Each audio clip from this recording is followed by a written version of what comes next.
গত মেয়াদেই সৈয়দপুর বিমানবন্দরকে আন্তর্জাতিক মানে উন্নীত করার ঘোষণা দিয়েছিলেন প্রধানমন্ত্রী শেখ হাসিনা। এরই মধ্যে শুরু হয়েছে উড়োজাহাজ পার্কিং ও নতুন টার্মিনাল ভবনের নির্মাণ কাজ। রানওয়ে সম্প্রসারণ ও অন্যান্য অবকাঠামোর জন্য অধিগ্রহণ করা হবে আরও প্রায় 853 একর জমি। সরকারি খাস জমির পাশাপাশি অধিগ্রহণ করা হবে সৈয়দপুর ও দিনাজপুরের পার্বতীপুর এলাকার ব্যক্তি মালিকানাধীন জমিও। তাতেই বাদ ছেড়েছে সৈয়দপুর বাঙ্গালীপুর পশ্চিমপাড়া এলাকার কিছু জমির মালিক। ঘর বাড়ি যাচ্ছে, এরকম যে পাশে এরকম ঘর বাড়ি করে দেয়, জায়গা জমি দেয়, আমরা দেওয়া বাধ্য আছি।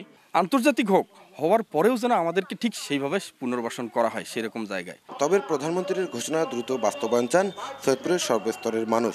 এই দাবি নিয়ে সৈয়দপুর শহরের কয়েকটি পয়েন্টে মানববন্ধন শেষে প্রধানমন্ত্রীর কাছে স্মারকলিপি দিয়েছেন তারা। বিমানবন্দর হলে আমাদের এখানে ইপিজেড আমরা করেছি, আজকে বিশেষ শিল্পনগরী করেছি, অর্থনৈতিক জোন হবে। কোনো রাজনৈতিক দল বাকি নেই, সামাজিক সংগঠন, ছাত্র, যুব সংগঠন, ব্যবসায়ী সবাই এক হয়েছে, তাদের প্রাণের দাবি। আপামর জনগণ চায় যে এই সৈয়দপুর বিমানবন্দর, আন্তর্জাতিক বিমানবন্দর সৈয়দপুরেই বাস্তবায়ন হবে এবং এই রংপুর বিভাগের 8টি জেলা সহ এই অঞ্চলে মানুষ এই সুবিধা লাভ করবে। ক্ষতিগ্রস্তদের সঙ্গে আলোচনার মাধ্যমে সমস্যার সমাধান করা হয়েছে বলে জানিয়েছেন জেলা প্রশাসক। প্রয়োজনে ভূমিহীনদের জন্য আবাসন সুবিধা দেওয়ারও আশ্বাস তার। যাদের ভূমি অধিগ্রহণ হবে তাদের সাথে ইতিমধ্যেই আমরা মন্ত্রণালয় পর্যায় থেকে আমরা জেলা প্রশাসন কয়েক দফায় মিটিং করেছি। যাদের যে দাবি দেওয়া সম্পূর্ণরূপে মেনে নেওয়া হয়েছে। সম্প্রতি পরিদর্শনে এসে বিমানবন্দরের উন্নয়নে সরকারের নেওয়া নানা পরিকল্পনার কথা জানিয়েছেন বেসামরিক বিমান পরিবহন ও পর্যটন সচিব। মিনিমাম 4টা ফ্লাইট যেন একসাথে আসতে পারে এবং একসাথে যাত্রী নিতে পারে, এখানে অবস্থান করতে পারে। বর্তমান সরকার বিশেষভাবে গুরুত্ব দিয়ে জমির মূল্য 3 গুণ করেছে।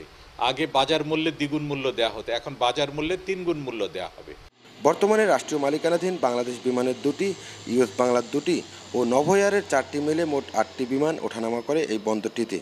বিমানবন্দরটি আন্তর্জাতিক মর্যাদা পেলে ভারত, নেপাল ও ভুটানের সাথে ব্যবসা বাণিজ্য সম্প্রসারণের পাশাপাশি তৈরি হবে পর্যটন খাতের নতুন সম্ভাবনা। মিল্লাদুর রহমান মামুন, এটি নিউজ, নীলফামারী।